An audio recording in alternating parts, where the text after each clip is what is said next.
Excellent. Right on time. So we're started? Awesome. So this will be the Canterbury Regional Transport Committee meeting. My first one as the chair. Welcome to the new committee members and returning committee members. I have been informed that we've got a quorum present, and I'm pleased to declare the meeting open. We've got Deputy Mayor Rit Fisher joining us on behalf of the Mackenzie District, which is awesome to see you here. Thank you for coming. I have an apology from Phil Major, Dan Gordon, and Mayor Scott Aronson from the Mackenzie District Council. Do I actually need to say that? I wasn't going to. You need to just that last bit. You're appointing him as an advisor. So under the current terms of reference of the committee, a reminder that alternative members are not permitted. In order to grant Deputy Mayor Fisher speaking rights, we are appointing him as an advisor to the committee. If there has been any change of business in stating before the meeting. So just needed to say that. And we also have an apology from Councillor Davies. Is there anybody that was on for early departure? I don't believe I heard anything there. So there are no conflicts of interest on the agenda today. And we've got one public forum session. So what I'll do is I'll kick straight into that. Paul Jackson, if you want to come to the table, who is representing Mainland Rail. It's great to have you here. We're going to talk. You're talking about partnership to introducing heavy passenger rail into the region in around 2026. So welcome, Paul. You have 10 minutes to present to the committee. A bell will start at 9 minutes, indicating you have a minute left, and then we've got about 5 minutes for questions after that. So over to you. Thank you very much for coming in. It was good to see you the other week.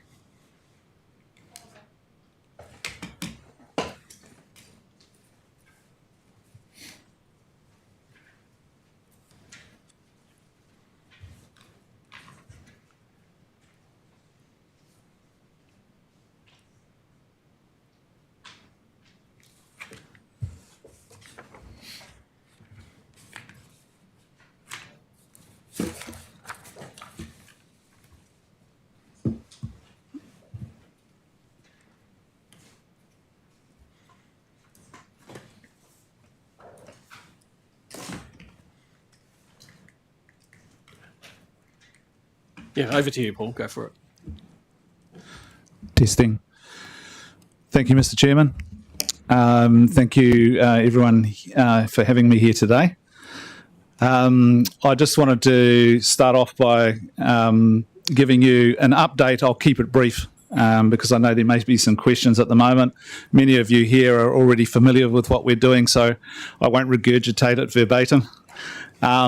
So just by way of an update, we have two fleets really. One is the diesel multiple unit fleet, which we acquired from Auckland Transport, which is in Christchurch. And then we have the regional passenger rail fleet, which we acquired from Kiwi Rail and is now in Christchurch. And since some of us have last met over the last 12 months, there's been some developments and some progress. And just in summary, some of that progress is we've taken a train down to Invercargill. We're stopping at all of the stops along the way now, including Timaru.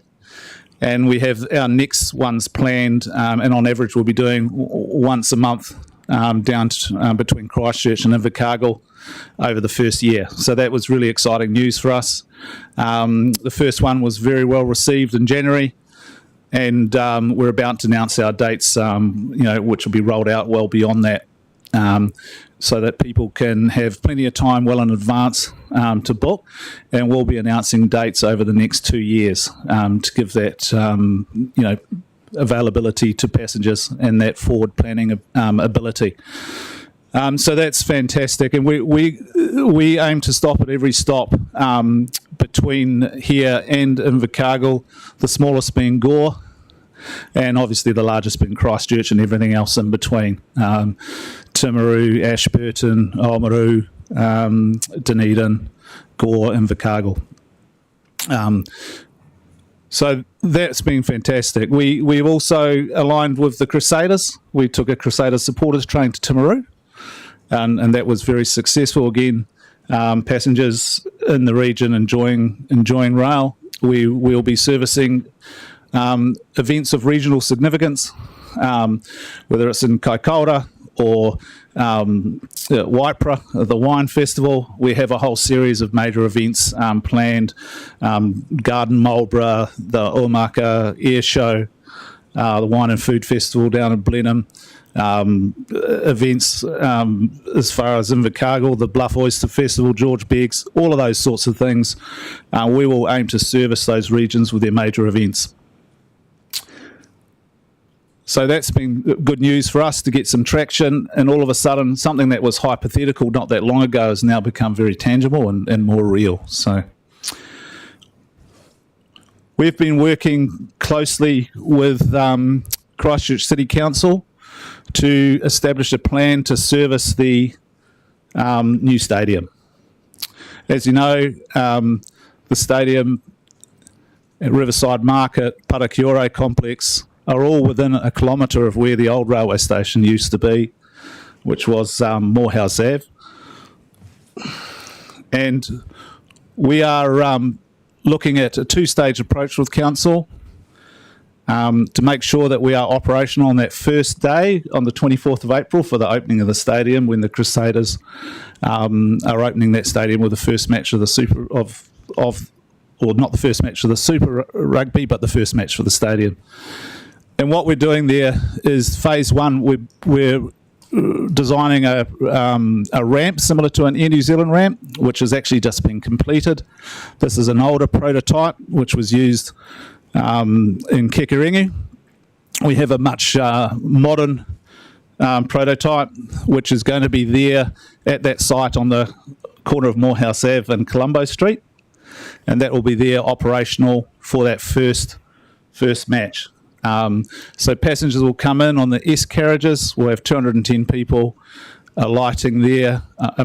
Getting on at Rolleston, disembarking there, and then it's a hop, skip, and a jump either into the city or to the stadium.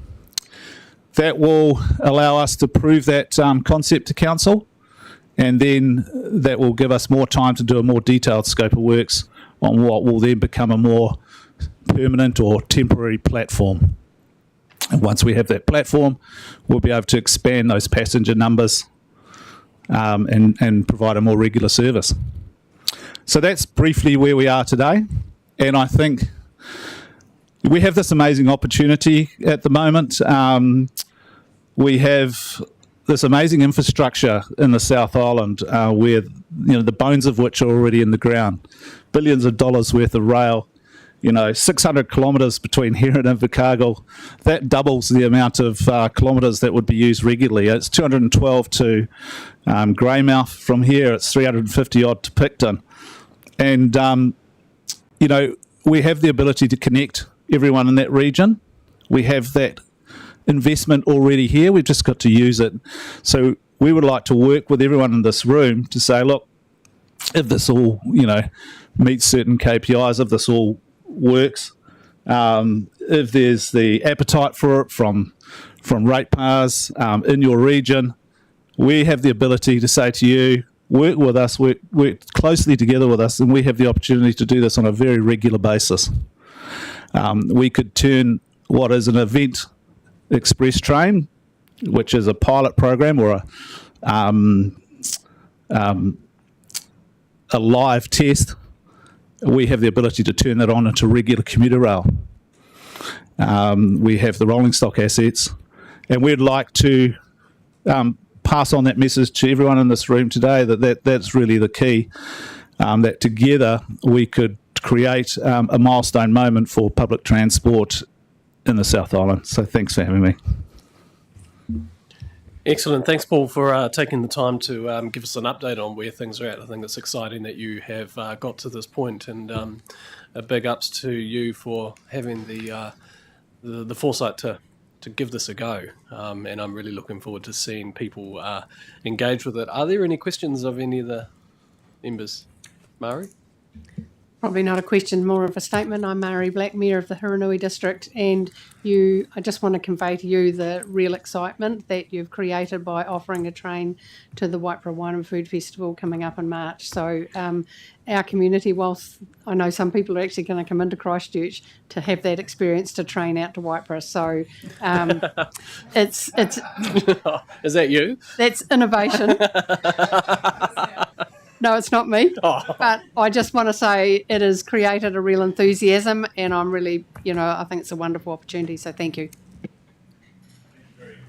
Thank you very much. And we're equally as excited. And it looks like we're going to have a sellout of 200 people on that train, and we'll be able to disembark 50 metres from the event.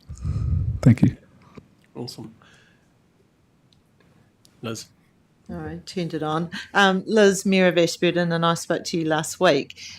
So are all the platforms Kiwi Rail assets? We've just found out that the one in Ashburton belongs to Kiwi Rail. So how do we manage that? So generally speaking, not in all cases, because, for example, in Auckland, there are some platforms which aren't Kiwi Rail owned, but generally speaking in the South Island, the platforms are Kiwi Rail owned. Sometimes the station, the building, are privately owned now or owned by different people. But yeah, the platform itself, so the concrete block, is generally a Kiwi Rail owned asset. So, and I know we talked about tidying up the Ashburton platform. Would that be a Kiwi Rail responsibility? Yes, good. And that wouldn't be, and they would do that. I guess I'm looking at you, James, and you're nodding away. Yeah, I'm just thinking about how we could move forward. So if Ashburton were wanting that platform to be used and you were wanting to stop there, but it was a Kiwi Rail asset, are they on board to sort of tidy it up, put some fencing around so that there's a health and safety aspect as well? Thanks, Liz. Yeah, look, there would be a discussion between Kiwi Rail and councils. Where does Kiwi Rail finish and the council start? So, for example, the platform, I know we've had some very good conversations with Kiwi Rail, Greg Campbell. We've just recently, when we went to Invercargill, the station was operational and signed off. And before that, it was closed. So I can tell you now that comparatively speaking, Ashburton's quite a minor job. But the fencing might be a council issue, but certainly the concrete slab's already there, and we can have those discussions with network access.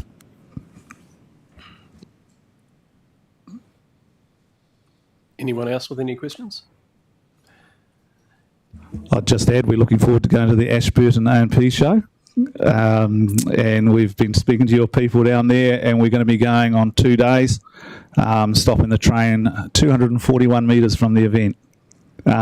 We won't be using the platform. We'll be using the ramp that we showed you earlier, and they're very excited. That's good. Do you have anything, Nigel, from the Crusaders experience? I did see the train on that day when I was driving back from a mayoral forum workshop, so I missed the whole thing due to mayoral commitments. But no, look, it was a great day for Timaru, and it sort of really added to it. And from a Timaru point of view, we sort of put on some buses to, take them up to Fraser Park. But it worked really, really well. It was a whole lot of fun and good experience for people. So it's great for mayors too, because now we don't have that. We're getting a lot of feedback that, I want to go on another train journey. Well, now people can. We just have to give them your number. Anyway, thank you. You've got something you just wanted to add? Just to add to the Mayor of Timaru, the Caroline Bay Rock and Hop Festival, we do have a clash this year because we are servicing cruise ships. So that's another thing to add, is that we service cruise ships. We take them, cruise ship passengers, from Ferrymead as of this season. We've been doing it, I think, about 15 times now. We take them to Arthur's Pass. But next year, we'll be going to the Caroline Bay Rock and Hop Festival, and every year thereafter, and that's 5 minutes from Timaru Railway Station. Nice. It's really good. It's great to see that initiative, and as you say, we will come back to you. There's a resolution, I believe, that'll come up on the screen to come back to you. I'm really interested to see how the relationship can work, especially working with Kiwi Rail, testing that proof of concept, and it's really good that you're getting the visibility out there about what you are doing, because I think that's the first key step. So thank you so much for your time, and I do.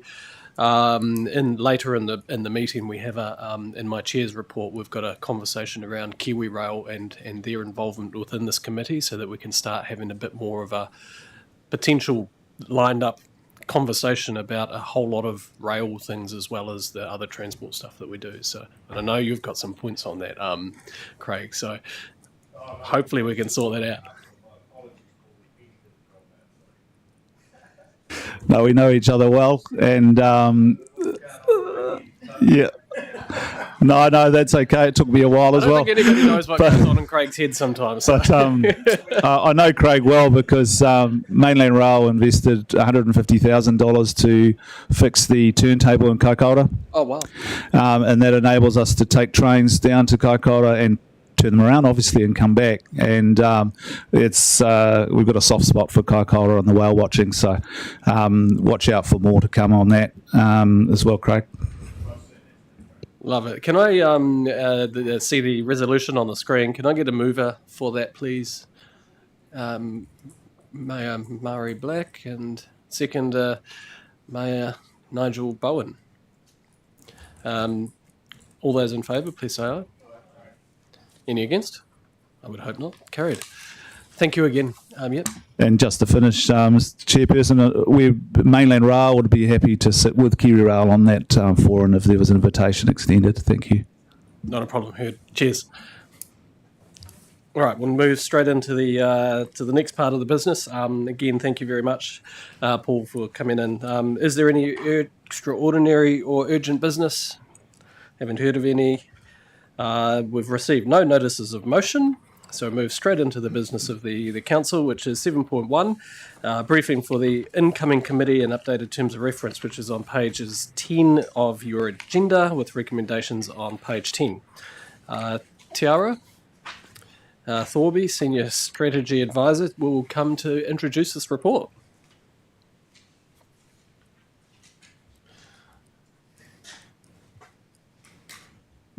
Hello. Kia ora. Back at it for the kia ora. My name's Tiara Thorby. I'm the Senior Strategy Advisor in the Transport and Urban Development team here at Environment Canterbury. Welcome. Briefing for the incoming committee.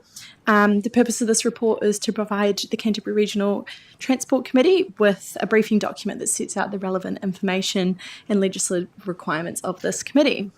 The report seeks agreement to update the terms of reference, which have received minor amendments, and they can be seen in the marked up version that is attached to this agenda pack. The changes have largely been adopted from our Strategy and Planning Committee terms of reference here at the Canterbury Regional Council, just to ensure consistency across all of our committees. The updated terms of reference includes a specific mention for this committee to have delegation to do submissions on any relevant legislation from central government. The paper also includes a proposal not to re-establish our Canterbury Regional Transport or our Canterbury Regional Road Safety Working Group under the working groups for this committee this year, as there's just a significant staff overlap, which we have kind of seen, and we want to just streamline the advice that's coming to the committee and the advice that is working for our papers this year. We have the Canterbury Transport Officers Group, which will be providing committee advice going upwards, and will also be working on the Regional Land Transport Plan as well. The 2026 Transport Officers Groups will have recurring time in the agenda, which we can talk about road safety as well. We also have the Canterbury Transport Road Safety Coordinators Group, which will provide advice through TOG and then through this forum as needed. I'll take the rest of the report as read. Any questions? Any questions? Mari? Thank you. Under the term of reference under the membership, it talks about, for the avoidance of doubt, alternates can be appointed. So is that can I just get some clarity? Are we saying that we can get a strong rotation of different people coming, or is it the mayor might appoint an alternate and it would be this? So I'm just thinking about the regularity of thinking. It's really easy if we get a significant change all the time, that it actually can change the strategic sort of purpose of the committee. So I just want to know the rationale of why that. I mean, I'm relatively comfortable with an alternate, but I think we might need to have some understanding of, can we have a rotation of someone different every time, or how does that actually work in reality? It may be something the regional council does across other committees as well, but I'm just keen to understand that.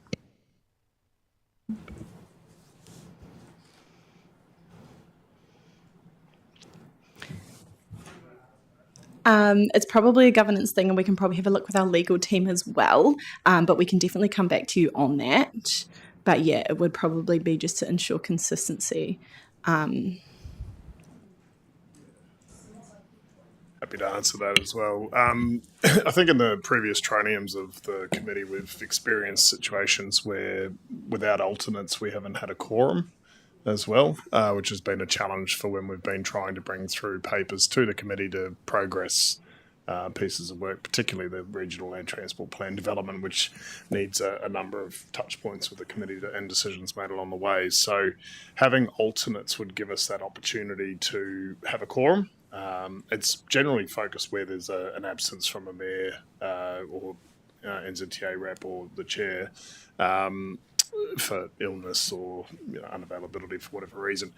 I think it would, as to your point, Mayor Black, around the continuity aspects of that, if we did have a specific alternate that was the go-to, if you like, as the alternate on the committee when that person's unavailable would be preferential. But that's the intent, so that we don't have that issue around quorum, which we've danced on a very thin line before as well. So, if I may, I'm not averse to having an alternate, but I just think sometimes you can shift the dynamic quite a bit if we get a rolling alternate all of the time. And for something as important as a strategic document, so that was my reasoning to question. Certainly, if the committee doesn't see that as being the right step, we can also not include that as a change in the terms of reference. So certainly take your advice today on whether you wish to see that change or not.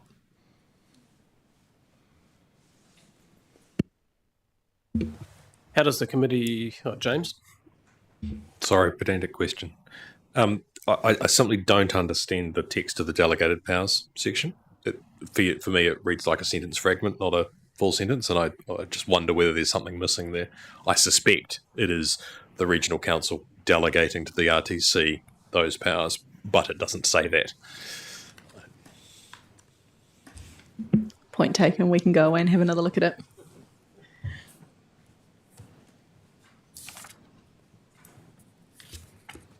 Does that need to be amended before we can say anything? No, because the regional council is. Sorry, Jesse, I just expected to say something like, as is the language elsewhere in the terms of reference, the Canterbury Regional Council delegates all powers necessary. It's just missing the first bit for it to actually read what it says. Yep. Yes, If the committee's happy, I'm happy to adjust that as a minor correction to the terms of reference following this conversation. But yeah, absolutely can clarify that in more detail. So, any other questions? Liz, Maya? Sorry, I'm just trying to get my head around this. So, if there is an alternate, they have full speaking rights, but they are an advisory role and not entitled to vote. So how does the quorum work when?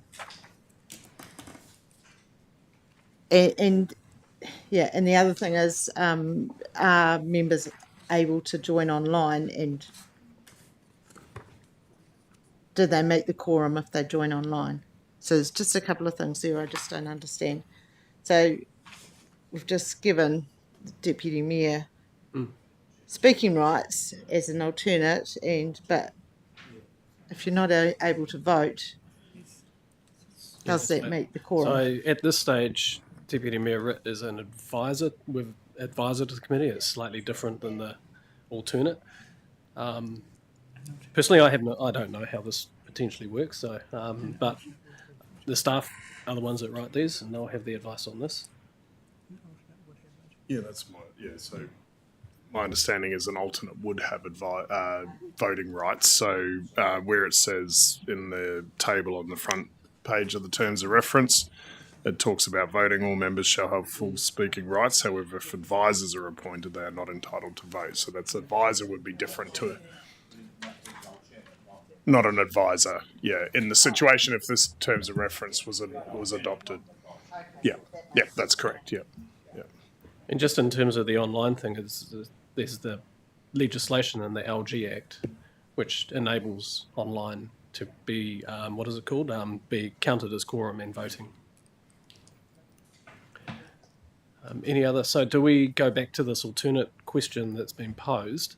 What would you like to see them? I mean, I guess I need to test it with the rest of the committee as well, but I think why I'm raising it is not so much that I'm opposed to an alternate, but I would be probably questioning if we got a rotation of alternates, and I think that will be that we maybe need to take some responsibility if this is acted as a term of reference, that we understand the intent of having an alternate as a mayor. If I was providing an alternate, it would be in my best interest for our community to have the same alternate, where possible. So I guess I was raising it to make sure that we all understand that as an outcome of having an alternate available. So with that, I'm relatively comfortable, but I just think it was important to raise it. Yeah, and everybody else reasonably comfortable with that. Mayor Craig, Rowley. Yeah, thanks for that. Like when I first started, I had a councillor that sat on this committee, and it wasn't a mayoral position. And I think it was Councillor Scott was the chair at the time, and he sort of rang around the mayors and said, as mayors, you need to be on this committee, and I fully agree with that, because this is one of the most important committees that we do. So as far as I'm concerned, the alternate would be, if I am unable to make it a meeting for whatever reason, I would send an alternative.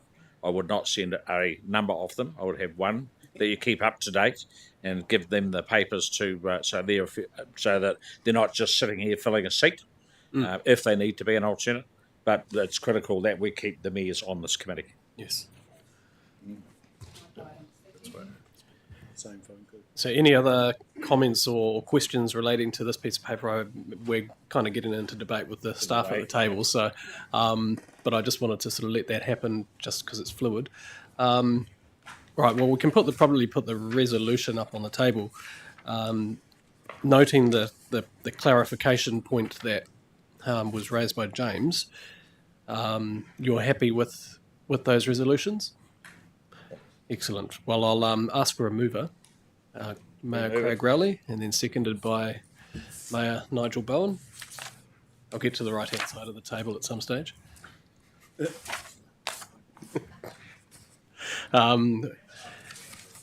You can step back from the table now. Thank you very much.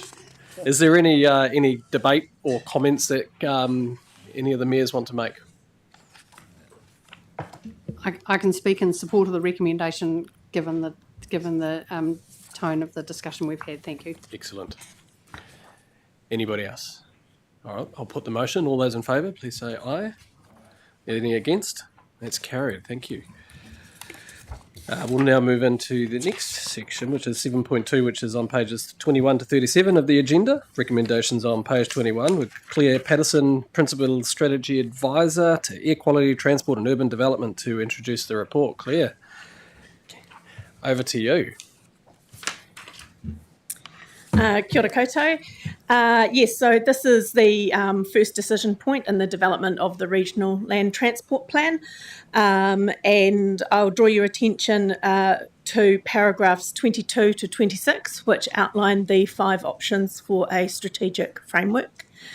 The options provided before you today are reflective of quite an uncertain context going forward with the long-term horizon for transport infrastructure and services.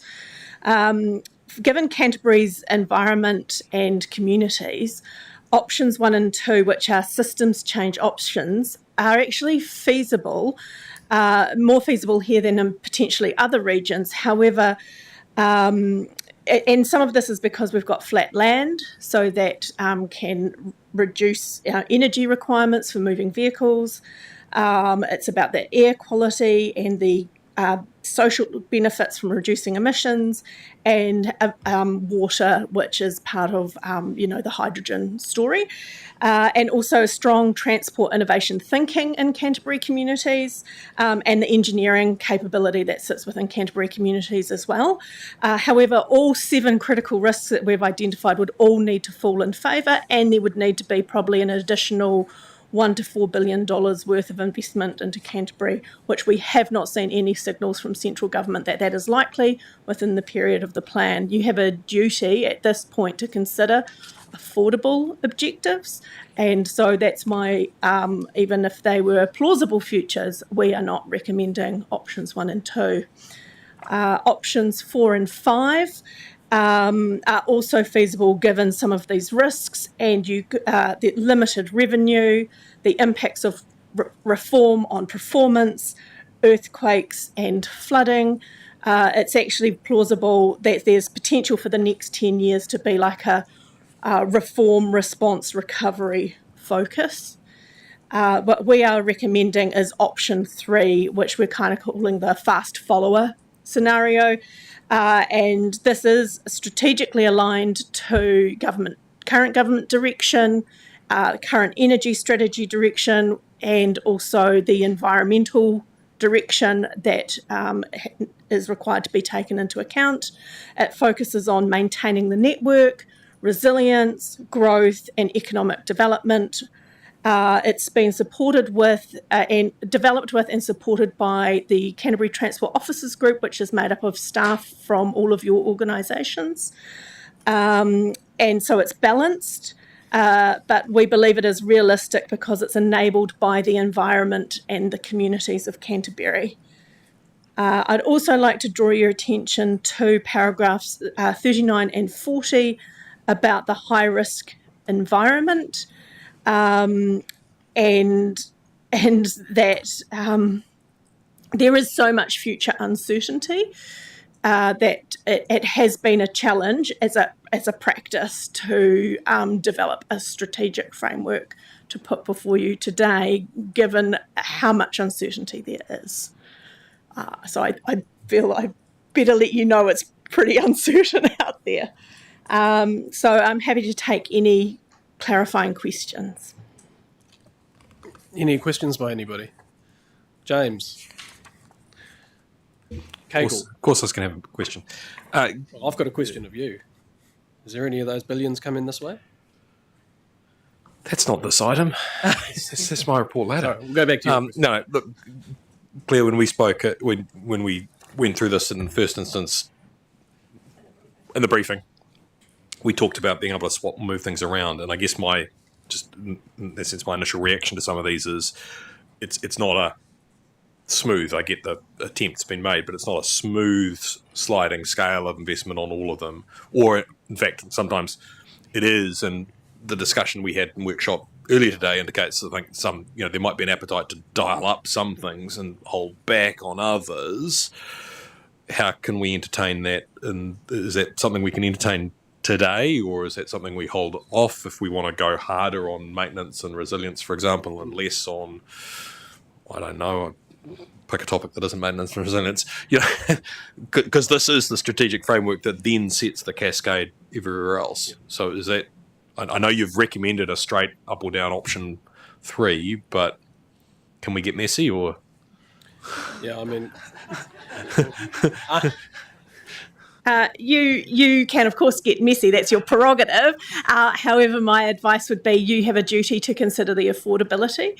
So when you are looking at perhaps some of the wording or ambition in options 1 and 2, that's putting you it means you would go faster towards some of the energy and environmental outcomes.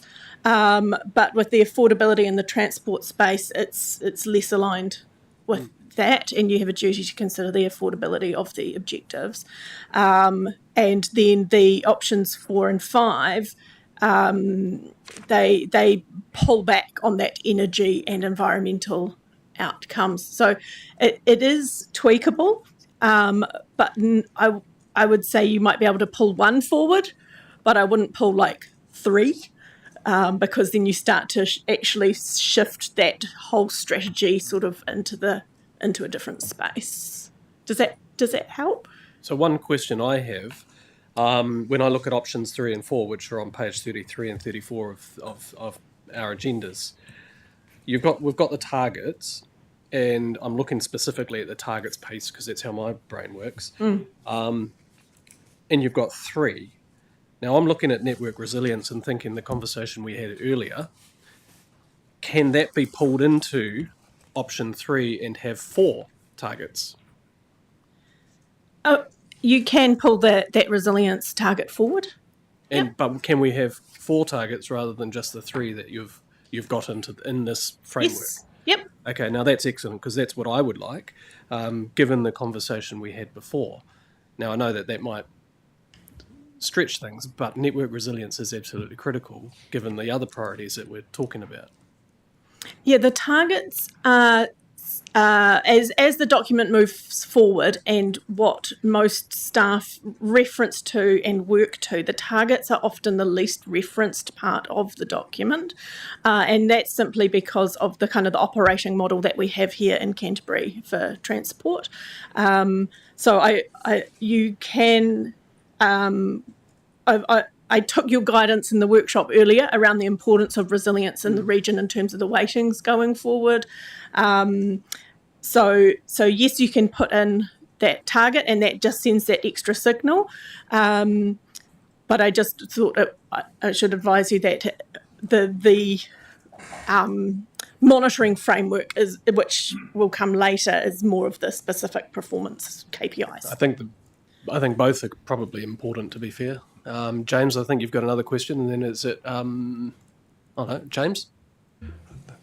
Now I'm into the classic statement rather than a question, but just to bang the drum, you're going to get really sick of me banging over this here, but it's a variation on the theme from earlier today. I'm comfortable we get here. We have a statutory duty to approve an RLTP at the end of the day that is consistent with a GPS, which we do not have. So again, it's just the caveat, and I'll keep doing it. Comfortable moving forward as long as we are comfortable, if we have to, coming back and unpicking if this ends up inconsistent with the finalised GPS, because it cannot be inconsistent. That will be the general theme of the stuff moving forward, I feel. Do I have any other questions from Mayor Black? To be honest, I really struggled with kind of adopting this in my mind, the recommendation of 3, because if we're looking at this that reflects Canterbury as a region, when I read this, it feels to me as this is very urban-centric, and it doesn't appear to me to have any, and I may be reading it wrong, so, there doesn't seem to be any objectives or targets or investment priorities that actually reflects the district as a whole, and particularly the urban part of our rich economy. So I don't know where that would fit and whether it becomes affordable, but if this is going to be kind of a pillar or a guiding document, I'm struggling to understand how that's going to support, the things that we've actually spoken about earlier on today. So, so I'm having a bit of a struggle with just the wording of how it fits in there. Is it just me that doesn't feel as if it's it's reflective of who we are as an economy? So I'm happy to be convinced, but I'm just having a struggle. Yes, it is tricky because parts of this then have to flow into the Transport Investment Online system and support kind of the aligned planning and funding. And that splits your kind of baseline continuous programs from your CapEx improvements. And a lot of what generates strategic benefit in Canterbury is in those continuous programs. So it is hard to create a strategic framework that has investment priorities where you've got the maintaining the network, which actually a lot of those costs under there are, culverts, drainage, things that when you're on a floodplain, that is absolutely what keeps your network going. And then the other ones reflecting the potential improvement spaces. But I can take that feedback in terms of the overarching document and even some of the infographics that we create. But this also is designed to fit the template that we're provided to fit into the funding system, which is kind of shaped by NZTA NLF criteria. Mara? Thank you. I guess I read on and looked at the policy settings on page 36 and 37. So if that's our overarching goal, and then the policy settings that might kind of guide us of what we're going to do and how we're going to do it, even there there's nothing that reflects the rural part of who we are and how we contribute. So I just didn't want us to be missing a trick from a funding perspective of how we're going to enable the region to prosper as a whole. And that's what I'm struggling with. Did you have something that you wanted to add to that? Did you?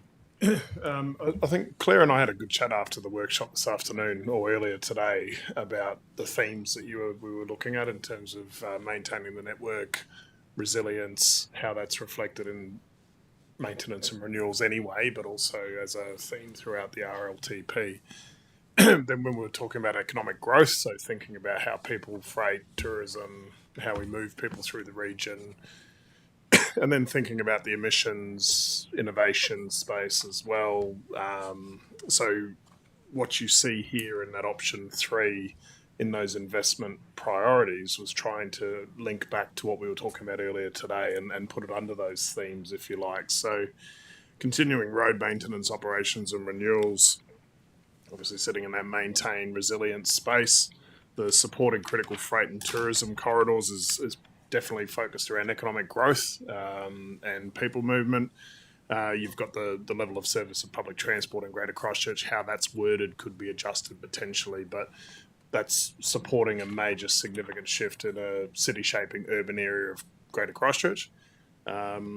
Addressing access to multi-land, that's certainly something that's come through in the engagement that we've done on the RLTP to date, so important in that respect. And also then the improving travel demand management and innovations starts to move into that emissions reduction technology space as well. So just to sort of try and draw I'm not saying the wording's perfect, but how do we draw those parallels between what we were talking earlier about investment priorities and areas that are important to the committee to what we're seeing in the investment priorities here in the framework. So,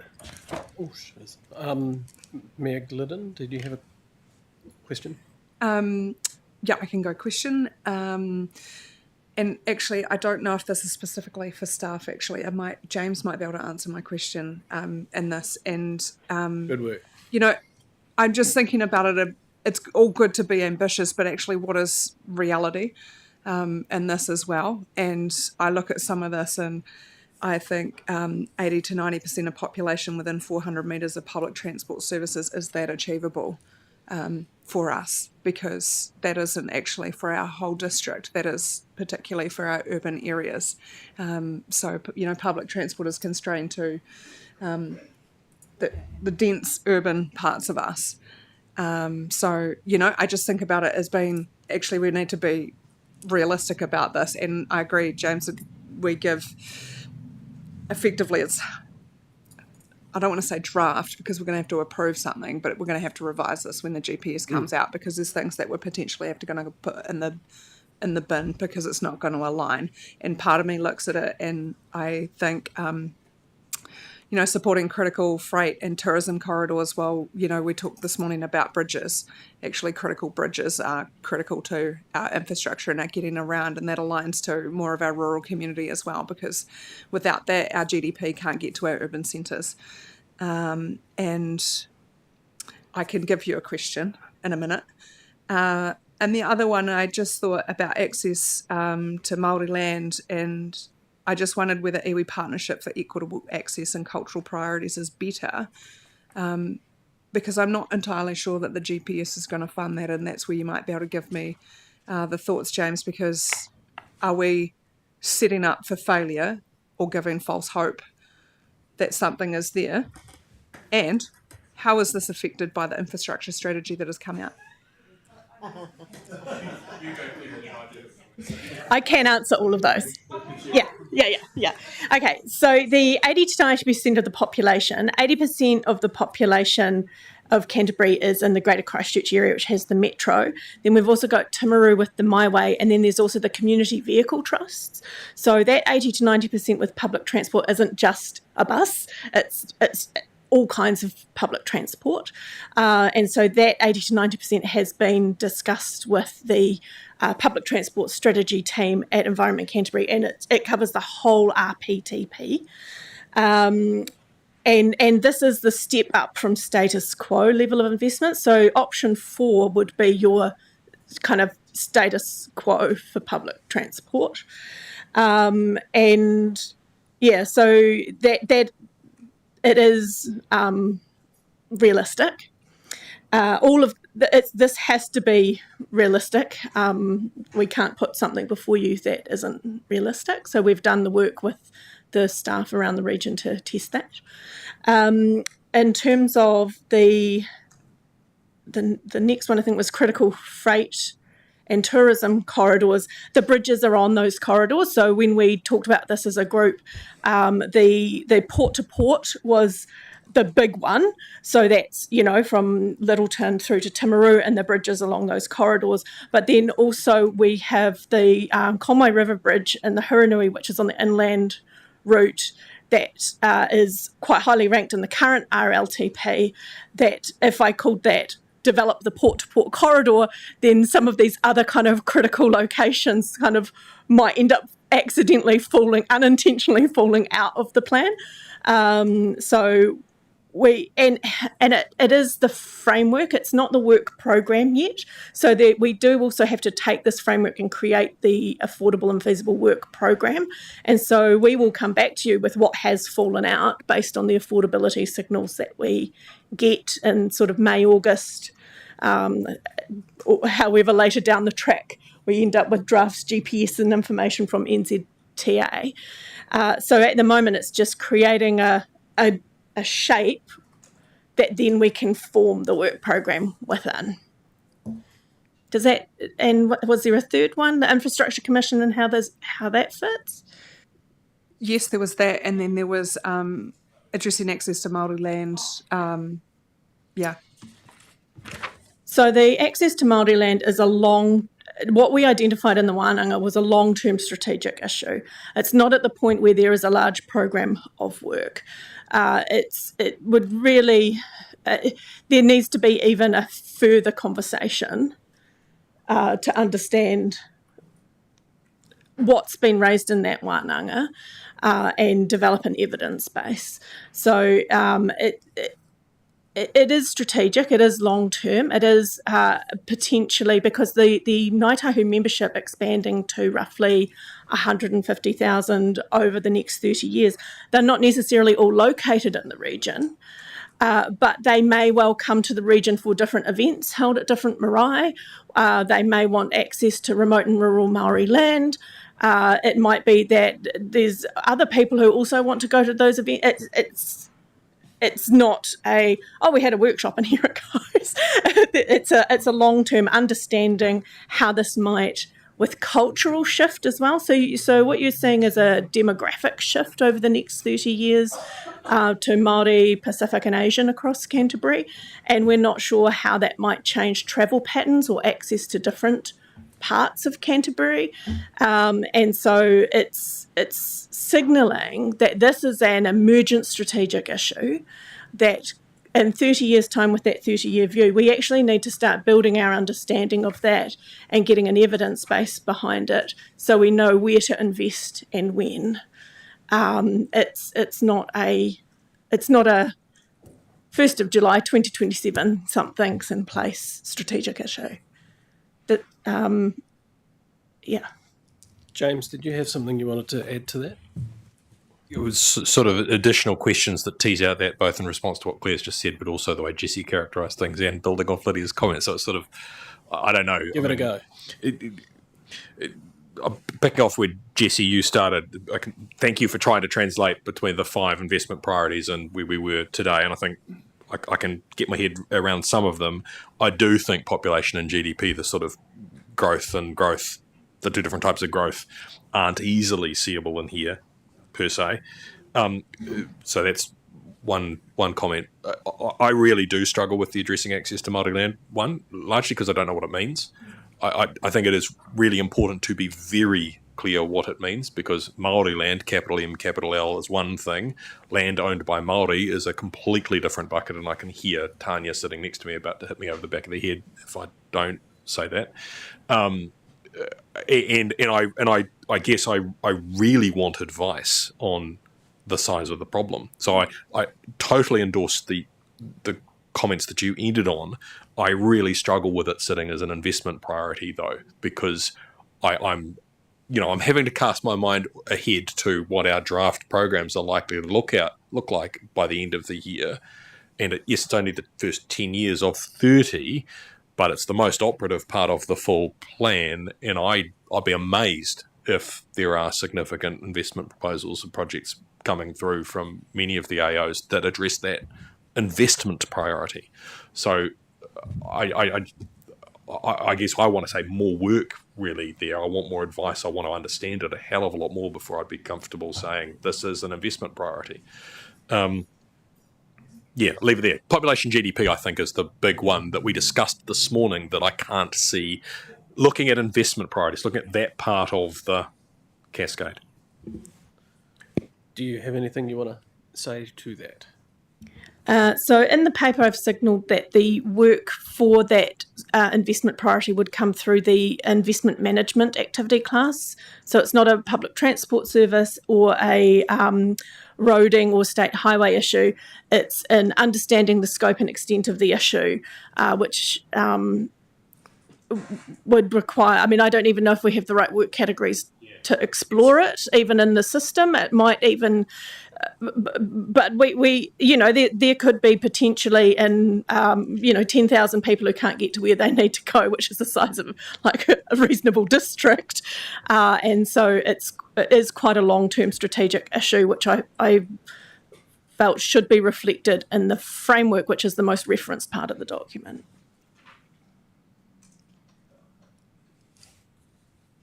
Question? Question statement.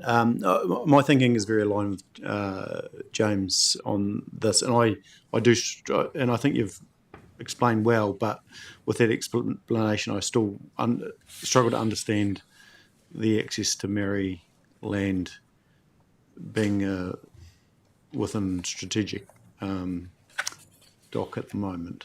I just struggle to see why we would even look at that. And it can be dealt elsewhere, but I don't think it needs to be dealt within this page. But again, I fully support James's thinking in our earlier conversations around how do we clearly articulate what our priorities are, and I feel that for Canterbury it has to be economics, because that's what's missing currently, and that will be the where we can win certainly with this current government as far as getting further investment, and it needs to be better linked right through from objectives through to investment priorities, and I just struggle to see, I'm a little bit like you, Mari, probably just struggling to see how it all links. So Claire, how do we move forward? I'm cognizant that we're moving on with time, so how do we move forward with this? If I put the resolution up, I'm not sure if it gets supports at this stage, so do we need to do some adjustments or something? I don't know. I think in terms of the addressing access to Māori land and the emphasis on the rural and the economic contribution that's coming through, those we can consider as minor tweaks under the recommendations that are tabled if option 3 is still the option that people are generally looking at.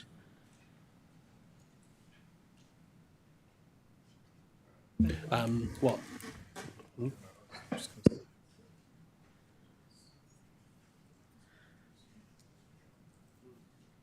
So option 1 being an expectation to totally transform the whole transport network.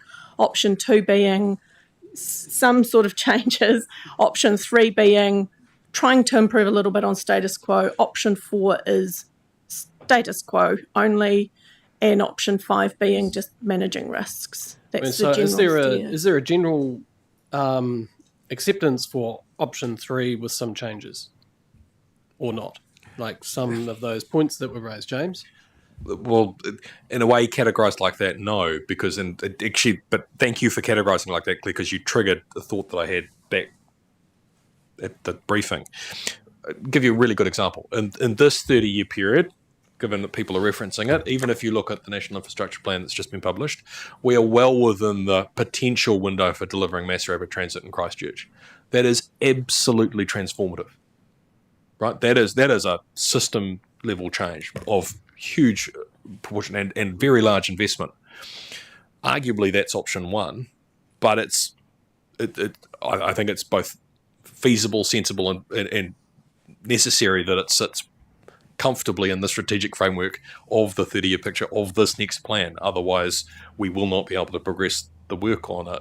So I guess I return to the point I made earlier. I want to be able to dial some things up because that is really important to this region, and therefore if we have to, in order to achieve the affordability, dial other things back in order to say, yep, but we'll hold the line here. And I'm not comfortable just going forward with medium because it's the one we have to choose because we can't go unaffordable and we can't be unambitious. Do you know what I mean? Yes, so the MRT can still progress, but it would just be in the planning phase versus the implementation. The implementation of MRT within the 10 years. Well, but hang on, are we talking 10 years or 30 years? Because you have been framing things in 30 years, and for 30 years, it's entirely consistent with where we're heading. So I'm going to, we're going around in circles here. We either lay this on the table and not move it, or we approve it in principle because it will have to change, or we do something different. So I need to get some direction because we need to move on to the other papers. So, we've got can we put the resolutions on the screen, please?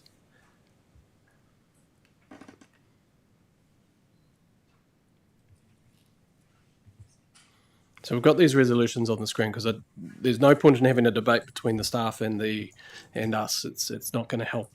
What I want to do is find a way to move this forward so that we can address these issues that have been raised, so that we can come back with something that actually works. Bearing in mind that it will change again because the point that James keeps banging on, that this is going to keep changing. So Jesse has a potential wording that we might be able to use. If you want to explain what you were just saying to me. I'll attempt to try and explain this. So take Mayor Bowen's point around the GDP economic growth aspects of what we were talking about earlier today, noting also the comments around the investment priority for addressing access to Māori lands. So the level of comfort with the committee around having that as an investment priority, but I think expressing the sentiment of what Claire has referenced in the document itself as a strategic direction, more work to be done, pushing us in a direction where we're working in that space. But as an investment priority, we maybe bring back to the committee in due course as this progresses, as we go forward, and we'll have to bring through another paper to the committee around the priorities that we talked about earlier today in May. So if the committee was happy to maybe endorse in principle where we're at today around option 3, it gives us the direction to continue the work on, adapt as we go along, and we can bring back another version of option 3 with the economic growth aspect, which is one of your key priorities or investment priorities, and some wording around that. And we can also bring some advice around the accessing multi-land, how that might be reflected within the RLTP, as well as part of the strategic direction that the plan might start to take. So I'm sort of looking at an intermediary halfway. So that's one option, or the other option is that we lay the paper on the table for a future meeting, because there's no point in moving something forward that we can't get broad agreement on. So, Nigel? I think we just need to give officers some direction, because time is still short on all of this, as you've articulated before. So just to James's point, though, and that 30-year vision versus the 10-year with the likes of MRT, then is it option 1 we need to be considering versus option 3? That's my first question. Or can we wrap that, because that's so important for Greater Christchurch, that's there. So what is that an option 1, 2 or 3? James articulated around the mass rapid transit and the infrastructure plan, and just was looking at that earlier today. Now, it talks about the implementation of that being a number of years out, which is what Claire was saying. We need to go through and do the designation work at the present time, but it is a critical project to the Greater Christchurch spatial plan and realising the outcomes of that. So option 1 is is sort of in the unaffordable realm, as well as Claire was articulating earlier. Sorry, Mr. Chair. In the round it is, absolutely. But, I mean, language matters. Option 1, just to pick on MRT, because that's what we're picking on, says developing. It's not, it's just the development work. And to be clear, the NIP has MRT somewhere between 2035 and 2055. That's 9 to the end of this window. It's not that far away. There's a lot of work to be done before we build it, and I'm not for a second suggesting we build it tomorrow. But language really does matter, and I just want to be really clear. We're not bankrupting the country or the region just by suggesting that we're ambitious in 1 or 2 places. You could pull forward the wording from that option 1 specifically for MRT into option 3, and it wouldn't undermine option 3 as the option. Okay, so Nigel. And just in, that I know I'm pushing this, but where the economy should be put, is it in an investment priority? Yes, I agree it should be there. But should we be focusing at an objective level as well? Should it be right up the top? So it has flow down right through targets and investment priorities. And so that, and there again, I just wonder why adopt proven innovations, implement evidence solutions quickly as an objective. Okay. I don't know. Yes, we can take that particular objective and make it focused on the economy. Yeah. Lydia, did you have a question or? No, it's not a question. Okay, we'll come back to you then. Have you got a question? Have we got time to perhaps endorse today? But have we got time for this to be reshaped, if you like, and brought back to May? And then, if that was the case, perhaps we could endorse the direction of travel. But I think what I'm hearing from the room is that we want to see some flavour changes to those objectives and targets and that was what we priorities. were saying before. Yeah. So endorse option 3 as outlined, and then endorsing the using the words endorsing, noting the points that have been raised to come back to the meeting at May. So if everybody might be comfortable with that, we might just use those words. If we can just take 2 minutes or 3 minutes of adjournment to get those as written on a resolution, and then we'll come back to that.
So can we just restart the meeting? Yes. Oh, excellent. So can I have a mover for this updated staff recommendation, James? And then I'm going to go to somebody else apart from Nigel. Mayor Glidden. All those in... sorry, I'll get you to step back from the table, finally. Claire, you can step back. Into silence. Any discussion on this, noting that we've just had a major discussion? All those in favour, please say aye. Any against? Yeah, carried. So we'll move this and we're moving in the right direction. We'll move straight into the next part, which is item 7.3, the submission on the draft government policy statement on land transport, pages 38 to 41 on the agenda. Te Ara Thornby, you'll present this. Kia ora. So off the back of Claire and the Regional Land Transport Plan, this paper is to get delegated authority to the Chair of the Canterbury Regional Transport Committee to approve any submissions that we maybe intend to make to the Government Policy Statement 2027 when that comes out for consultation, if that comes out for consultation at some stage. In which quarter, whenever. Will it be before they take my job or after? I'll take predictions. I'll take tea leaf readings. I've got a which. Apologies. We just have to keep some humour in the situation we face ourselves in. The report also requests agreement from the committee that the submission be progressed as an RTC and a Canterbury Mayoral Forum joint submission. This is something we usually do just because it's pretty similar members. The submission will follow the usual process with draft advice being developed within the Transport Officers Group and being circulated to members via email for feedback.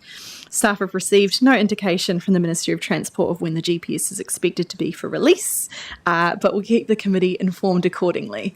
So, the idea is that when it comes out, we can kind of work backwards in terms of a timeline, but probably, most likely, it won't fall within a regular meeting schedule.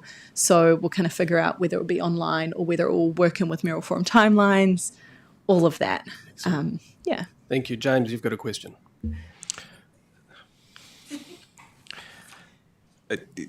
Question statement, it's the usual. This all seems ridiculously practical, and thank you, I get that, and unpredictable too. It is really just the plea.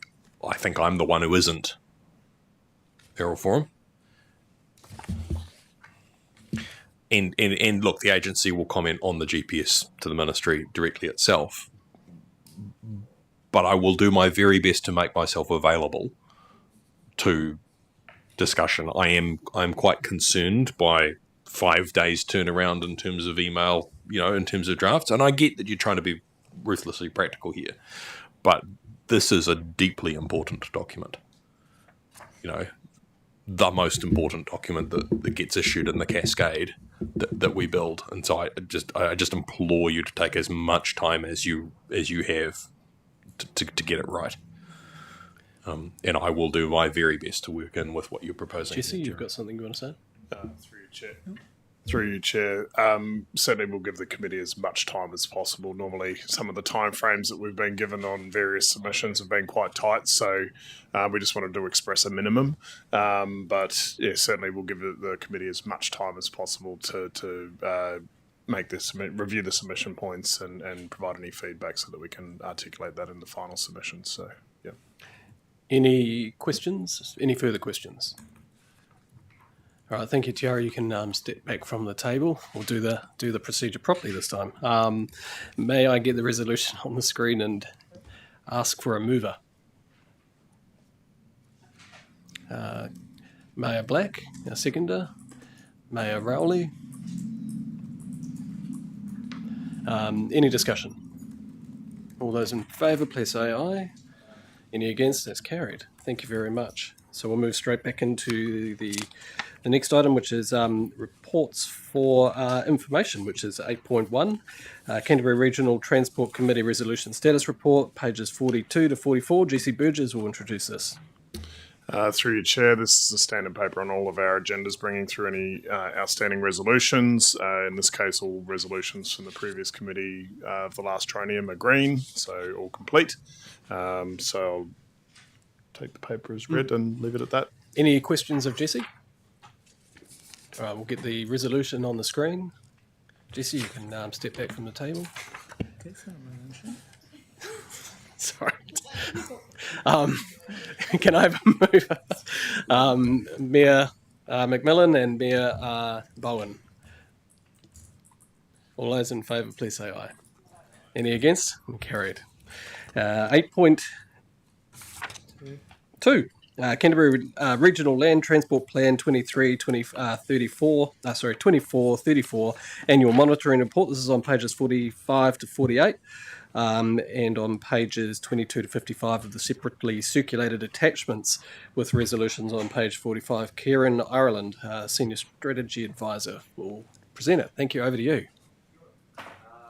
Microphone. There we are. Through your chair, this paper is the first year of monitoring on the RLTP for 24 to 27. It supports you as the committee to discharge your legal responsibilities to monitor the performance of activities that are in the RLTP. So it's not a state of the network report, it's a collective impact report, looking at how well are the investments being made across Canterbury, shifting us in the direction set by the RLTP. Just one thing to note up front is an error with court since sending papers out. So there's just a statement on page 16 of the report, that's 38 in the papers, about public transport patronage in Greater Christchurch, saying it's exceeded the pre-earthquake level. What that should say is the highest level since 2009-10. We're still headed in the right direction. We have more people using PT than any other time since the earthquakes, but we're not quite at that all-time high yet. That's been corrected in the digital version that will go up on the website. Looking at the monitoring framework itself, you'll see some grey for those measures where the trend is unclear. We've only got snapshot information available, so we can't report on a trend over time. There's also a clerical error on one of those indicators around maintenance spending. We will come back to you at a later date to seek a variation to correct that. Also added a measure for electric vehicle registrations that partially acts on the RLTP direction to set up some new monitoring indicators around environmental impacts. We also have further work to do for new measures on maintenance, mode shift, and deaths and serious injuries by user group, which we will also come back to you with further updates on in future. So for the 13 indicators where we do have data, do those show us achieving the change we want to see? On balance, yes, overall. There's a lot of green in that dashboard on pages 9 and 10 of the report, particularly around safety. That's green across the board. We're seeing that focus on safety continue to drive some improvements. All of the indicators are headed in the right direction. Death and serious injuries, crashes involving trucks, injuries involving per vehicle kilometre, all down year on year, even though we now have more travel on our roads than we did pre-COVID. Freight volumes through Christchurch Airport are up. It's hard to say what normal looks like because it's the first year we've reported on this, but looking back over the last decade, it appears to be encouraging. We're growing faster than the rest of the country and moving back towards pre-pandemic levels. And public transport and active transport also looking quite solid. PT ridership is rising quite strongly when you look at those 10-year trends, especially in South Canterbury. We're keeping on-time performance where we want to see it. The walking and cycling network is growing. So overall, the investments being made appear to be driving some nice, consistent growth. That mention of walking and cycling does bring up is where we can see, unfortunately, a bit of orange where things are moving the wrong direction. Active transport as a proportion of trips to work and education was down between 2018 and 2023. It was a fairly marginal shift, about 0.5% for both of those. It's also only part of the stories we've noted in the report, so if you crack into the census data, the number of people walking or cycling to work and school was up. It's just that the growth in people travelling by car, or especially by public transport, has been much stronger. So in a relative position, slipping backwards a little. We've also had some slippage in that new measure we've added for EV registrations. Those are down by more than half since 2023, 2024. That's not a massive surprise. It's consistent with what we've seen nationally since the end of the clean car discount at the end of 2023. not heading in the way we may like then, but also strongly correlating with some of those issues outside our control.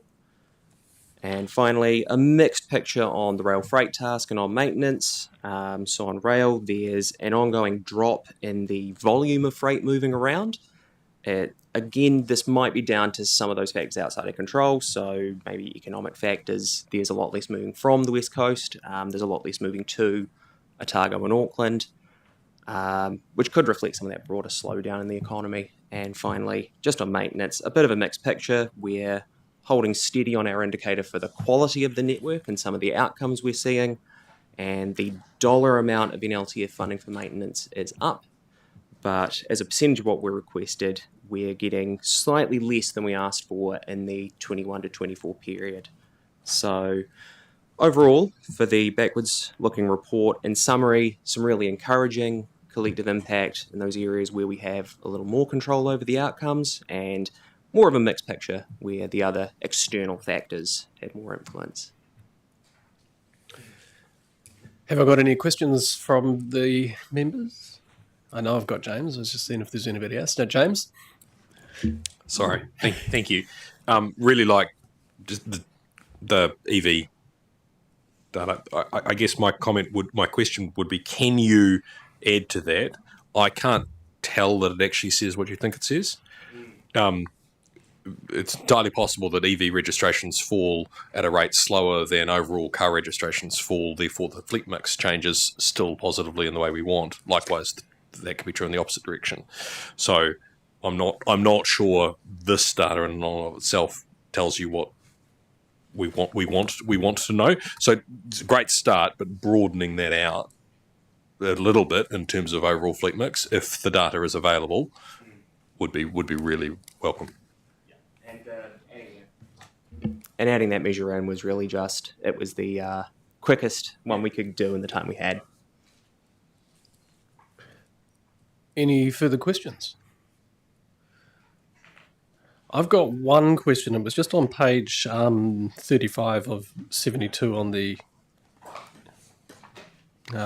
papers, which I think is 13 of the report. And it's the percentage of maintenance bid by NZTA funded by the Road Controlling Authority. Sorry, James. I'm just trying to understand that table. Am I looking at it saying that NZTA has provided 100% of what it was meant to, but we haven't had the same amount of funding to councils across the region? I didn't understand how it... Just explain that, maybe. Yes, that's just based on what was in TO online, just comparing what was the amount requested and what's the amount approved. James? So if you want to peer a little bit behind the curtain, we largely can see the available amount of money coming towards us, so we can, and we do, because of the nature of when we updated this figure, when we ultimately, I can't even remember whether we varied the RLTB or whether we just simply submitted the final project. We're pretty confident we can nail our M&O, our continuous program bid to what's available. You guys are submitting your indicative programs earlier in that sense, and we are still, when we're having to balance that across many more AOs across the country. So it's much easier for us to effectively request what we know will be available in the final analysis than it ever is for you guys in that, hence the gap. Right. The overall point is absolutely true, though. You asked for more money than was available, and if the more money was available, you would have done more. Yeah, because my next question was, are we seeing the amount of money that's available or requested flowing out the door and to delivery in the projects that we've got in our region? So that was the next question, and it might be a question for you, James, not necessarily the staff. Sorry, can you rephrase that? Say it again? Are we getting the amount of money that was requested? Is the bottleneck a delivery issue, or is it a bureaucratic issue of not being able to get the money that's been requested out the door? No, it's a government policy statement issue. Okay. So we all heard the signal from government, please do more maintenance. You all pushed really hard to submit programs that were more maintenance, and there wasn't enough money available to match that ambition, despite there being much more money this time round than last time round. So in aggregate, the overall spend went up, just not as fast as or as far as was sought. No, that's cool. That makes sense because there is 45% more money than last time, which Correct. Which is Significant improvement. Yep. Yeah, excellent. All right. Any other questions just based on that? So if not, I'll ask for the resolutions to go on the screen.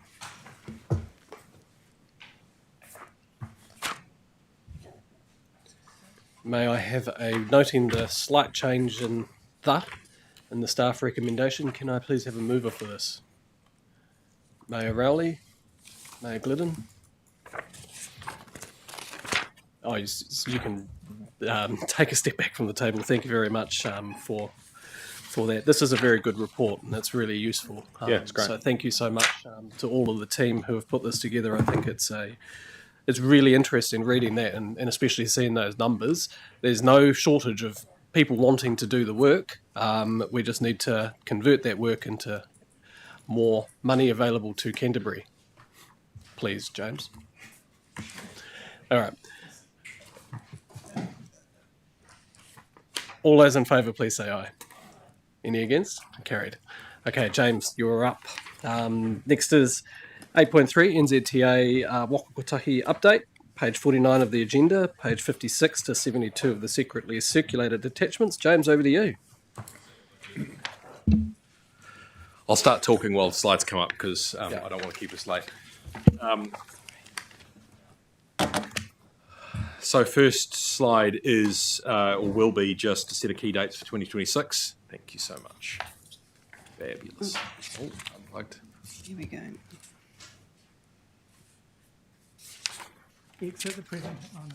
It's coming. No.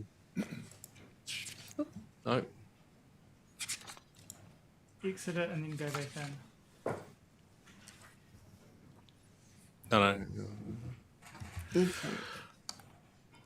No. So look, as I've said to a number of you councils, the ones I've seen recently, we're busy building. Thank you very much. We're busy building towards the NLTP for next time, 27 to whatever we're told to, probably 10 years, so 2737, even though it says 2730 up here. Oh, that'll be interesting. So look, just some key dates to be aware of. Evidence is already in discussions, already flowing out to officers. Focus starts on continuous programs, so that is your maintenance budgets, your maintenance programs. The most important bit there is the August date, I think, to see in terms of draft programs submitted to TO, so we can start shaping things up and come back to you on what we think works.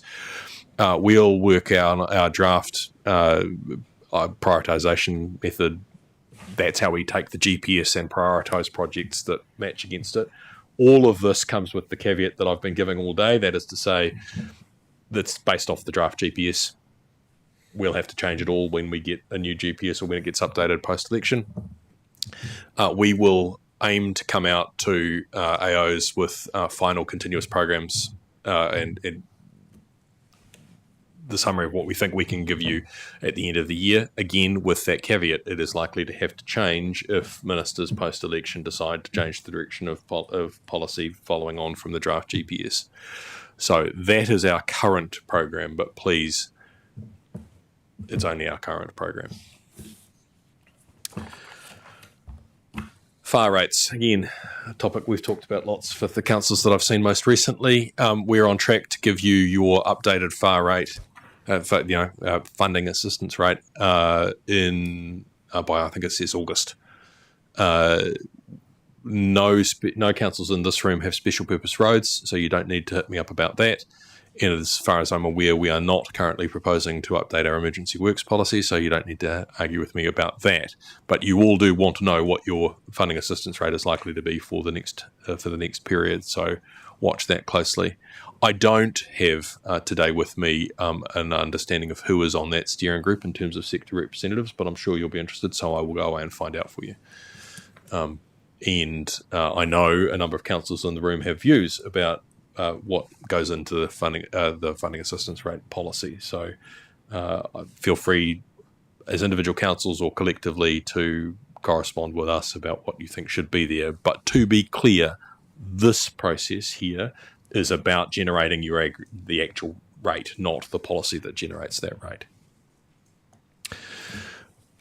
Roads of national significance. I won't dwell on this slide particularly long because there's one on the one that matters to us in this region coming up. But just to say that has been the priority direction given to us by the government and the GPS in terms of state highway improvements. It has taken an enormous amount of work, and our board has now endorsed all investment cases for all 17 and approved, as it says, committed $1.2 billion of funding to progress the pre-implementation phase. And so that's usually property, consents, those sorts of things. We await decisions from both board and cabinet on constructability and funding for construction on most of those roads. But I will come to where we stand on our one right now. So there you can see in the picture there the Belfast to Pegasus, and the Woodend, including the Woodend Bypass Road of National Significance. We have completed detailed design at the end of last year. We are very close on property acquisition, which is great news. Consents are approved for early works packages, and I think we went publicly on the early works package this week. So early works includes some bridge strengthening for the Kaiapoi River Bridge, which is right at the very bottom of the project, and the infill required to fill in the Quarry Lakes as the road deviates off the current state highway alignment into the Woodend Bypass proper itself through the ready mix concrete lakes. They need to be filled so the road can sit on top of it. So that fill work is early work, and that will be underway now. Tolling decisions have been taken by our board, but the actual final decision rests with cabinet. So it is advice of the agency to the minister, who will then take the decision, a position to cabinet. We await the outcome of that decision, and we'll certainly let you know what that looks like when we know it. And as I say, we are progressing the early works, but we'll wait funding decisions for construction of this road in due course. It's Canterbury, so I can't get away from National Ticketing Solution. Dion's smiling.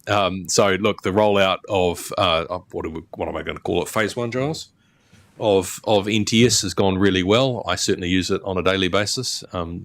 So we're live for full fare paying riders on the Christchurch network, on the Metro network. There is a significant uplift or next stage planned middle of the year for Greater Christchurch to roll out concessions to all users, and that will be a absolutely amazing milestone. And then we will gradually roll out to others, probably with some of the regional operators, and then to Greater Wellington, and then to Auckland. If you haven't used it, I encourage you to. It's a fabulous system, and certainly helps move Metro onto a new and modern system from the aging system that they have been using. Maintenance. And a particular interest in Canterbury, in South Canterbury particularly. I know that some of them have had to experience struggles with our maintenance work in recent years, but we have almost completely reset the contracting environment for state highway maintenance across the country under our integrated delivery contracts, which go live from 1 May this year. We're working with the successful bidders now to transition. But the bit that you most want to know is, if you haven't already, is that North Canterbury has been won by HEB. That was operated by Downer, and South Canterbury has been won by Isaac, and that was operated by Downer. So it is a significant change in the landscape for maintenance of state highways. And as you will have heard me say over quite a long time as we've moved towards this time, the structure of these contracts enables us to package work and take it out of the contracts if required. It gives us much more control about what work is done under those contracts, and it is purposefully structured to enable Tier 2 and Tier 3 contractors to subcontract with those main contractors, so should be very helpful for local businesses as well. Not that, I mean, these contractors all have local presences too, but the smaller operators should see some benefit from this contract structure. Can I just ask one question on that? Of course you can. Sorry, I don't mean to butt in, but No. My issue with the subcontractor thing is, are we seeing a clipping of the ticket through the main contractors to support the smaller contractors. So are we still getting value for money in that type of? You should be getting. We should be getting value for money from that. Absolutely, it's designed to be able to create that ecosystem without just simply ramping costs up. But I mean, most importantly, this is designed to deliver the uplift in maintenance activity that the government has demanded of us. The old model, the network outcomes contract model, which is a model we've run since about 2009, really was the model we adopted in order to spread things thin and keep things going. So this is designed to bring the uplift that we're hoping to see. And just on that, in terms of the current season, look, surfacing program's gone well, notwithstanding the weather that we've seen since the new year. It has been a wetter beginning to 2026, and that is always a struggle when you're in the middle of your maintenance season. If you want the discrete number, we're on track to deliver almost 17 kilometres of new servicing by the end of the season. As I say, the IDC contracts are moving swiftly, and those contractors are busy staffing up in order to prepare for the work that's coming. If you've got particular questions as to what may or may not in your particular location be completed by the end of the year, please feel free to get in touch with me, and I'll try to answer them. Just covering off some of our significant work in South Canterbury, always starting where it's most important, Mayor Craig. The State Highway 82 bridges, that project's in full swing. We've got 2 Bailey bridges down there now, so there are no significant detours, and I think that's a fantastic outcome. That wasn't always certain. So we'll be replacing the Waiho North River Bridge and the Elephant Hill Stream Bridge on State Highway 82 through this year, really, hoping to finish in the summer. But that will be a significant upgrade to 82 and real benefit to the local community. I had the pleasure of being down in Ashburton yesterday, and the second bridge project is going really well. We completed a trial piling in November last year. That project's being done under early contractor involvement, involving Fletcher's and ACOM as the designer and this is the constructor and the designer. We're working through that completion of design now, and hope to be able to move into the next stage very, very soon, which will be construction. Working in wonderful partnership with Ashburton District Council, because we're delivering the bridge and we will build the road that connects to the bridge for ADC. Hope to have all of our consents tied up by the end of this month, so we're making rapid progress there. Are they our consents? Sorry? Are they from us? Yours and district consents, but it's discussions seem to be moving well. But you'll appreciate there are significant river management consents and flood protection consents required. And you're not having any issues from us in that respect? We're confident that we'll be able to tie everything up by the end of the month. Horswell, one of the roads of regional significance projects, we're making really good progress. We had a really good year last year, and so if you've travelled down State Highway 75, significant proportions of that project will look complete. The biggest piece we've got left to do is the final surfacing of the eastern part of the project. But it's gone really well, and once we got out of the ground, unsurprisingly to anyone who's familiar with Christchurch, ground conditions in Horswell aren't the best. But now that we're above ground, that project's going well. And for those of you who can't remember what that project contains, the most important component of that is the dedicated bus lane for the number 7 bus from Horswell into the city on one of the major routes. And there is some noise around the bus versus T2, 3. Is there what's going on in that? Oh, look, I think that sort of question coming from the community is entirely natural, but that project was designed and modelled to be a dedicated bus lane. I'm sure Giles will back me up if I need to, that we're pretty clear we need that kind of a dedicated bus lane to ensure the smooth running of that core service, and it is a core service in terms of the Christchurch network. We'll go away and check our numbers and make sure that that's justifiable, but that's what this project is designed to deliver. So, Mayor Black? Sorry, James, can I just roll back to the Waiho ferry bridge on 7A? It said February 26, so to my knowledge, is that Is that work being done, and will it mean delays for the community? And it talks about just the abutment, but actually some of the bridging timber on that bridge is somewhat suspect. So I don't know, will it include that as a maintenance program? Oh, get out of here. Leave it. Leave it. Oh, okay. Short answer is I don't know on the bridging. I'll check for you, but you need to do the abutments before you do the surfacing anyway. So that I'm not aware that it's actually started yet. It is still February 26th, but I'm happy to get you the absolute detail that you'll want on it.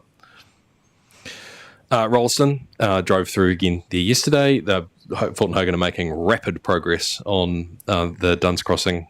So the first half of the Rolleston Access Improvements project.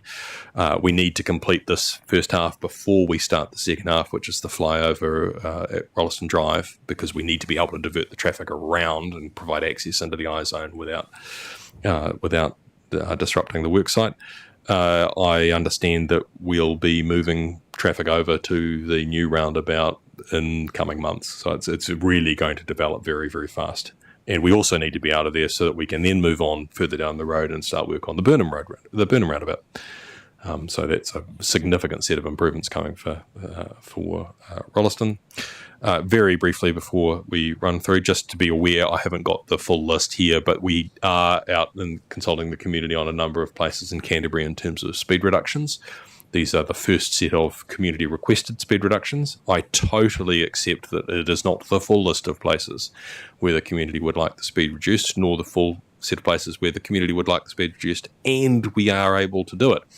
But we have finite resources, so this is the first tranche. We're also making progress on the Canterbury speed school zones on the state highway. Lastly, earlier today, we talked about what data might be available to talk about how we're all progressing in spend, and I thought it would be useful to provide you with some sort of summary tables of how we see the world. So what you can see here on the left-hand side are the activity classes that the GPS divides the land transport spend into, and how we are progressing as a region in terms of the total expected spend. That's the full bar. The dark blue is how much we have actually paid out, and the grey bit in the middle is the gap where we would probably expect to be. So there's some places where we probably need to be pushing to say, hang on, can we speed up, or what's going on here, if things out of time. But for midway through the funding period, everything looks pretty midway. Local road improvements category, I suspect in Canterbury there are some lumpy things in there that haven't yet really kicked into their spend, and I'm happy to go away and find out why. But I am capable, even though he's not here, of picking on Mayor Phil, for example, and we can drill into each of you if that is what you would like, either at this committee or out, and show you how you're all performing in terms of run rate of expected spend, and that is Christchurch City Council's one. See, there's a significant spend in local road improvements there. Picking on someone who is here, this is Selwyn's, for example. Yeah. And that's all I've got. Yeah. Cheers, James. It's nice to have you back in this role. Thank you. Around the table, is there any other questions on James's report? Okay, we'll move the recommendations. James, you can move away from the table. Thank you very much again.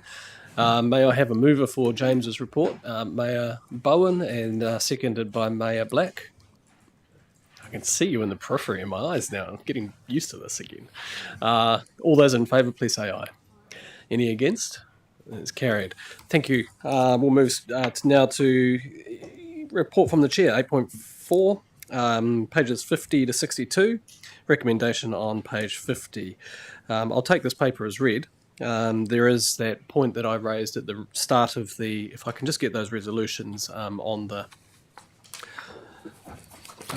screen, there was that point that we raised earlier about Kiwi Rail and representation of Kiwi Rail around this committee, given that there's significant private interest in what's happening, in the rail network, and obviously rail freight and other pieces. I think it would be quite good to see if Kiwi Rail would be interested to be part of this committee.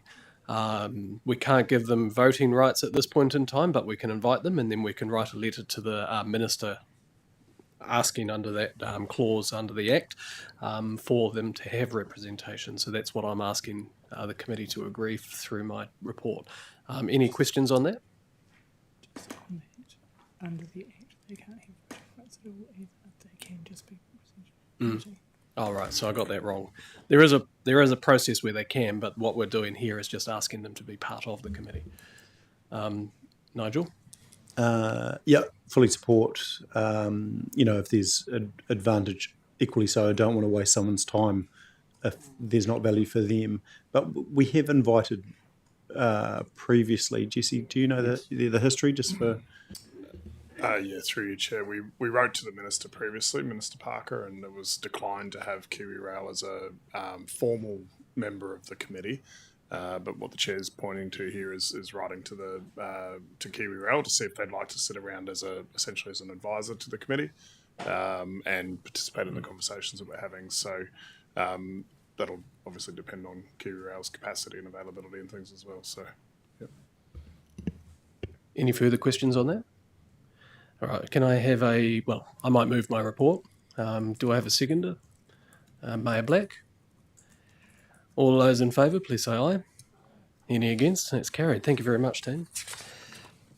We'll get on and do that. So now we move into item 9. That's recommendation. Yeah, I was just thinking that's a recommendation to go into public excluded, which is on pages 63 and 64 of the agenda. That Jeremy Dixon, Project Lead of NTS, and Jesse Burgess, Senior Strategy Manager, remain after the public have been excluded for items 9.2.1 on the public agenda, as they have knowledge relevant to the matters under consideration. So, may I have a mover for that? James, seconded by Mayor McMillan. All those in favour? Against? Carried. See you.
All right. Are we back on? Are we back online? Okay, so what I now need to do is return to the open meeting. The next Canterbury Regional Transport Committee meeting will be held on the 28th of May 2026. I will close with a karakia, which is unuhia, unuhia. Unuhia ki te urutapu nui no tāne. Kia wātea, ke māma, te nāka, te tinana, te wairoa i te ara takatū. Koe rā e rongo whakakairea ake ki runga. Kia tina, tina, humi e, hui e, tae ki e. I declare the meeting closed at 6:05.